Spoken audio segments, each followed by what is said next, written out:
Hello, literature lovers. As per the previous episode, here is what I dared you not to miss. Inside Chimamanda Adichie's novel, Dream Count.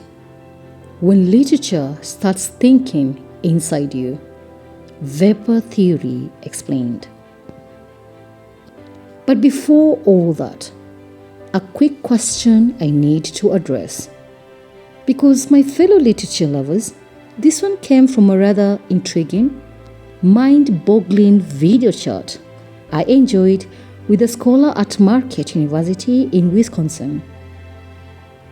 Aside from the literature intellectualism and enthusiasm we shared, and of course the rich literary banter that unfolded between us, the scholar asked whether my newly found theory, vapour, is just another version of reception theory. I promised I will answer in the next episode. So here it is. My dear literature lovers, let's settle it properly. Reception theory is a literary theory that states the meaning of a text is not fixed inside the text itself, but is created by the reader as they engage with it. For those who are literature graduates or scholars, you remember this clearly. Reception theory focuses on how readers bring their own culture, history, and expectations into reading. The theorist Hans Robert Jauss explains this through the idea of the reader's horizon of expectations, meaning we always read from a particular background that shapes what we understand. Wolfgang Iser adds that texts contain gaps that readers actively fill in, which is where interpretation happens. Stanley Fish, who developed reader response theory, suggests that, or rather focuses on the reader, but emphasizes that meaning is shaped by interpretive communities, that is, groups of readers who share similar ways of reading and therefore arrive at similar meanings. Hope that's settled up with that point.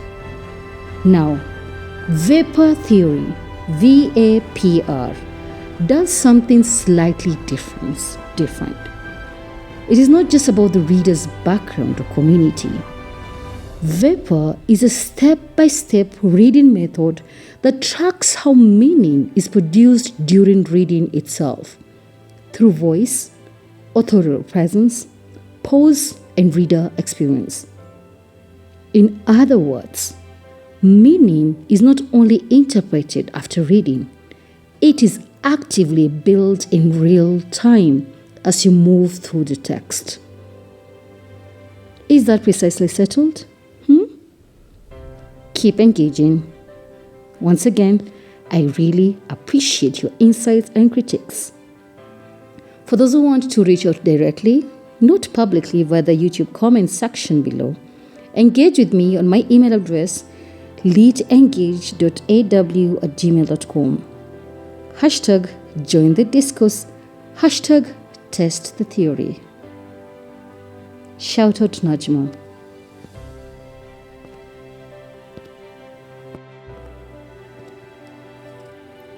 Before we analyze Dream Count, we first need the approach that allows us to actually see, what kind of text we're dealing with.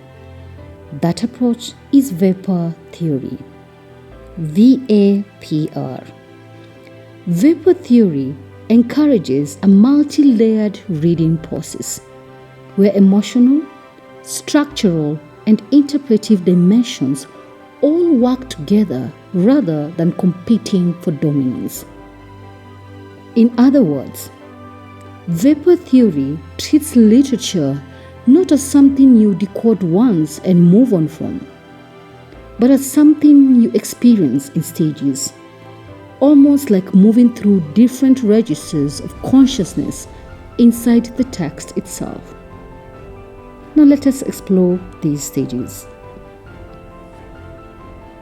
The first stage is experiential reading. This is where The reader encounters the text both silently and sometimes aloud, allowing rhythm, tone, and emotional texture to register before analysis steps in. Meaning begins here, not as interpretation, but as sensation.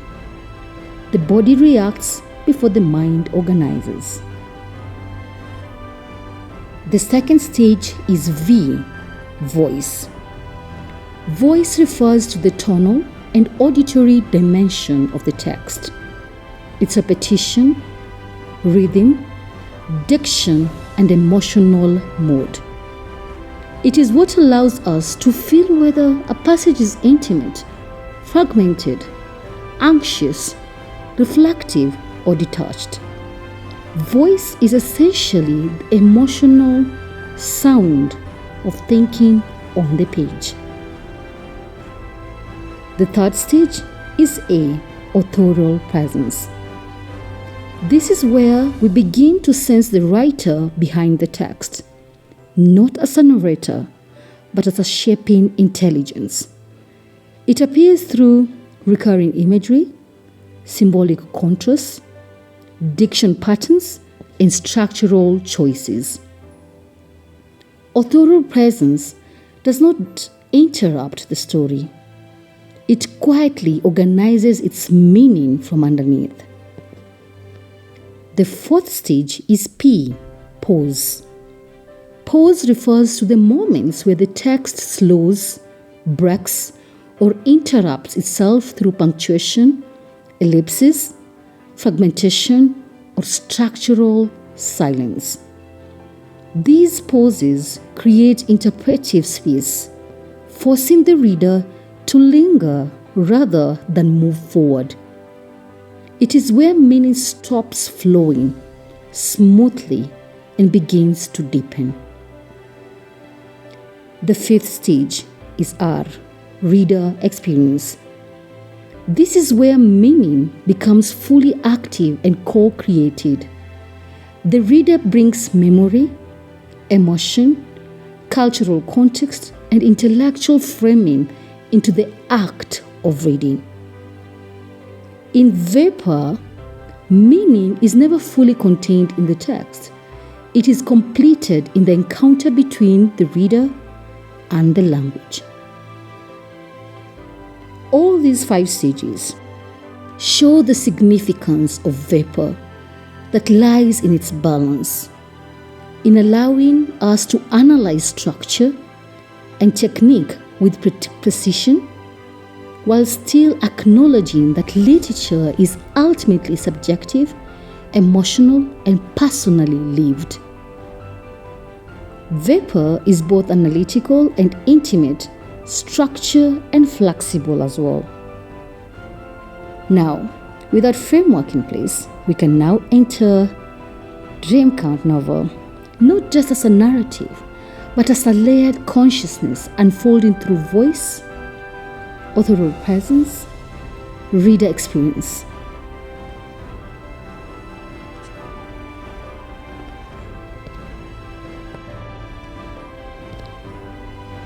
Now, my dear literature lovers, let us now start VAPR analysis of the Dream Count novel. What if the most unsettling thing a novel could do was not to tell you a story, but start thinking inside your head instead? And worse, what if it starts thinking in ways that feel slightly more precise than your own thoughts? Think about that. Quite strange, right? That is a strange and compelling experience of Dream Count novel by Chimamanda Ngozi Adichie. A novel that refuses to behave like a traditional narrative and instead operates like consciousness unfolding on the page. To make sense of it, we use VAPR theory: voice, authorial presence, pause, and reader experience. Think of it as a way of studying how literature doesn't just communicate meaning, but actively produces it inside the reader's mind. A kind of a sensory experience.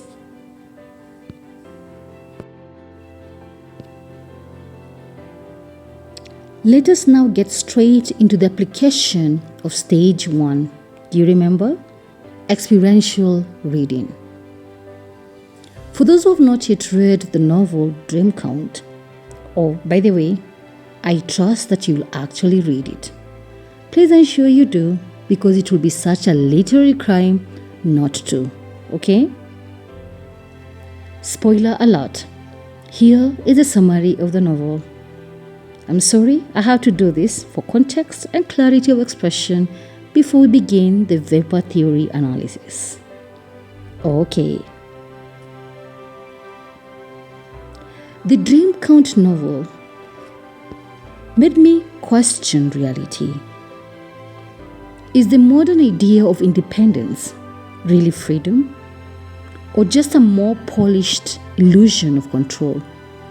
And more specifically, is the whole notion of women's liberation in today's world still an illusion we've learned to dress up as progress?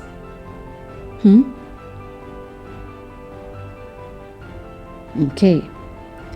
At its core, Dream Count follows 4 interconnected women moving between Nigeria and the United States during the early COVID-19 period. Each of them confronting love, ambition, motherhood, trauma, and the quiet but persistent desire to be truly known. During my reading, I kept circling back to how Chimamanda Ngozi Adichie anchors each character in defining moments that reveal their inner fractures. Character 1, Chiamaka. Chiamaka's isolation during lockdown becomes a turning point where she obsessively revisits her past relationships, her dream count, air quotes, trying to extract meaning from choices that now feel unresolved. Second character, Zikora. Zikora's key moment comes in the raw, almost brutal experience of childbirth and the emotional aftermath of being abandoned, forcing her to confront both vulnerability and her complicated relationship with her mother. Third character, Kaditao. Kaditao's story peaks in the traumatic assault and the public unraveling of her case, where the failure of the justice system contrasts sharply with her quiet reclaiming of dignity. The fourth character, Omelegor. Omelegor's defining arc lies in her bold return to Nigeria, her provocative, quote, "for men only" blog, and her later academic journey in the United States, where her confidence is tested by ideological and institutional resistance. These moments don't just shape the plot, they expose the tension beneath their independence, showing how each woman, in different ways, is negotiating control, identity, and worth. That's where Dream Count settles more deeply for me. Not just a tale of lovers, no, but a reckoning with all the lives they believed they could choose, only to realize how many of those choices they made were subtly shaped for them, reinforcing my impression that modern-day liberation, as presented in the novel, still carries the weight of illusion. Do you agree with me?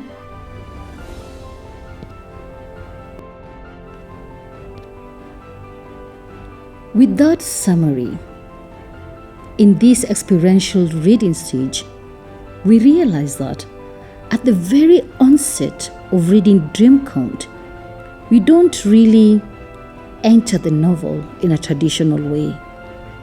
The text doesn't gradually introduce us. It pulls us, as readers, straight into emotional depth. In literary terms, this can be described as immediate narrative immersion, where the reader is dropped into the emotional world before full context is built. And let me quote the first sentence in the novel. "I have always longed to be known, truly known, by another human being." End quote. From a textual analysis perspective, this is direct inner voice writing. But for the reader, it goes beyond structure. It creates instant emotional alignment. It feels as though the text is not just telling a character's desire, but awakening a shared human feeling within the reader's inner experience. Another quote: "Sometimes we live for years with yearnings that we cannot name." End quote. Here, Adichie uses what can be called shared inner experience writing, a technique where private emotions are expressed in a way that feels universal. For the reader, this creates recognition rather than analysis. The language feels less like description and more like something the reader has felt but never clearly put it into words. Then comes a major shift in imagery. I quote, "Until a crack appears in the sky and widens and reveals us to ourselves as the pandemic did." End quote. This statement is best understood as symbolic interruption. The pandemic is not just a background detail. No, it is not. It becomes a break in normal life that forces deep self-reflection. For the reader, this marks a shift from simply following events to thinking inwardly as the fiction begins to reflect real-life experience. The phrase that follows reinforces this shift, and I quote, "I would oil my thinning edges, drink 8 tall glasses of water, sleep long, luxurious hours." End quote. Now, on the surface, this is clearly an everyday self-care language, right, ladies? But in literary terms, it works as everyday life realism with subtle irony. It shows the performance of control through routine. The reader gets this moment, or rather feels this moment, as familiar because it reveals how small habits are often used to manage emotional stress and uncertainty. In this experiential reading of Dream Count, we get to understand that Dream Count becomes less about watching characters from a distance and more about deep personal involvement. The boundary between character experience and reader perception starts to blur, creating what can be described as deep emotional engagement. To put it in simpler terms, what is happening here is that the novel stops feeling like a story being observed and starts feeling like a reflection of real life. And through this reflection, the reader is invited to question how meaning shifts between value, appearance, perception, and reality. Voice, authorial presence, pose, reader experience. This becomes the foundation for VAPR reading, where the novel keeps challenging what looks like control versus what actually feels like control in real emotional life. And that's stage 1 of experiential reading.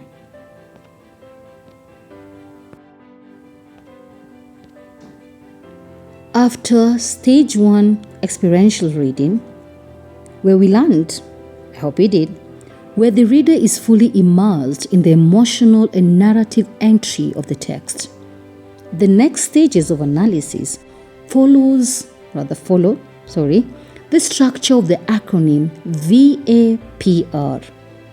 This is where we begin to break down dream count in terms of how meaning is constructed in real time as the reader engages with the novel. Let's apply VAPR theory. Stage 2. V. Voice. Fracturing of narrative voice. At this stage, voice begins to break from stable narration into something more psychological and internalized. A quote from the text: "Don't touch your face. Wash your hands. Don't go outside." End quote. Here, language no longer functions as calm storytelling. No, it's not. Instead, it becomes thought under pressure. The repetition reflects mental saturation, where language is no longer linear but circular. Voice, in this sense, fracturing of this narrative voice, don't forget, is no longer just narration.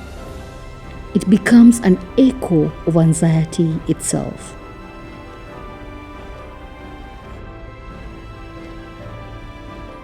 Stage 3. P. Pause. Interruption of thought and meaning.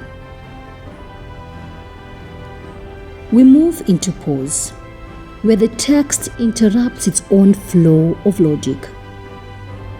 I quote, "Did washing my face count as touching?" This is no longer a question seeking resolution. It is a moment where thought hesitates against itself. Meaning here slows down. Certainty collapses. In VAPR terms, pause represents the breaking point between thought and understanding, where interpretation is suspended and pure awareness takes over. At this point, reality itself begins to feel unstable. And I quote, "I saw a herd of deer striding across my front yard." This phrase is where the ordinary world becomes subtly distorted. Nothing is fantastical, yet everything feels slightly misaligned. Reality becomes unfamiliar, not because it changes, but because perception has shifted through the pause.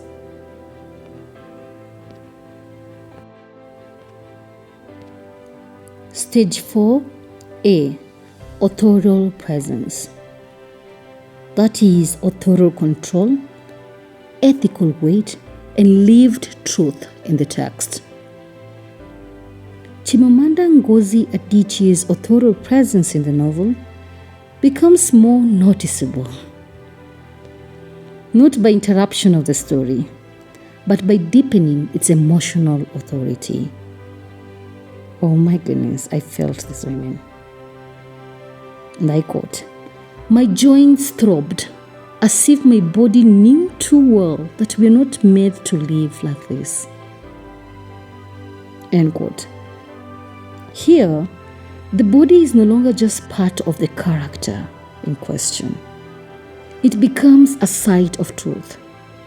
In literary terms, this is where authorial presence is felt through embodied narration, meaning the writer allows physical experience to carry meaning that words alone cannot fully explain. In vapour theory, authorial presence refers to the moments where the writer's deeper control, worldview, and emotional positioning become visible beneath the surface of the story. It is not direct author intrusion, but rather the subtle shaping of how we are meant to feel, interpret, and ethically respond.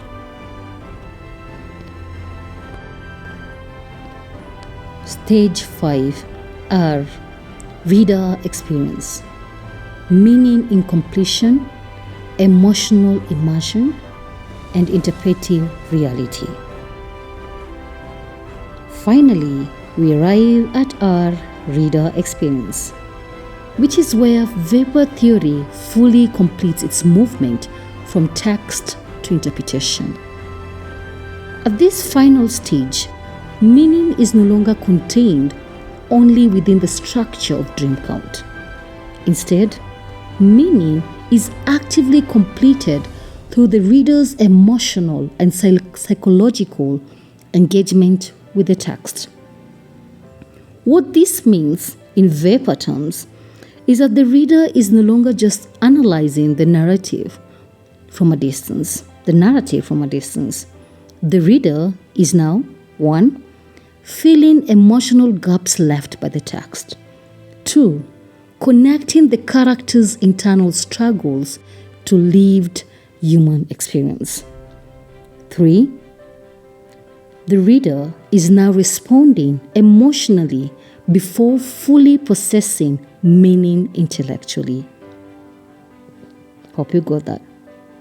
In simple terms, reader experience is where the text stops being just written meaning and becomes lived meaning.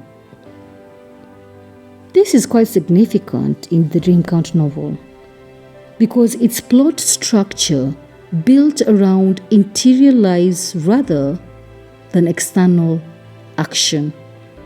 Naturally, it draws the reader into emotional participation rather than detached observation. The reader is constantly positioned within shifting psychological spaces rather than outside a linear sequence of plot events. So ultimately, reader experience becomes a space where the novel is no longer only interpreted but emotionally lived through in real time. And I emphasize, in real time. And this completes vapour theory, as it confirms the central idea of this framework.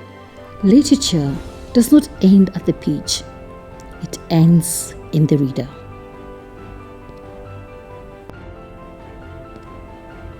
And that, my dear literature lovers, this is where vapour theory ultimately lands, not in explanation, but in experience.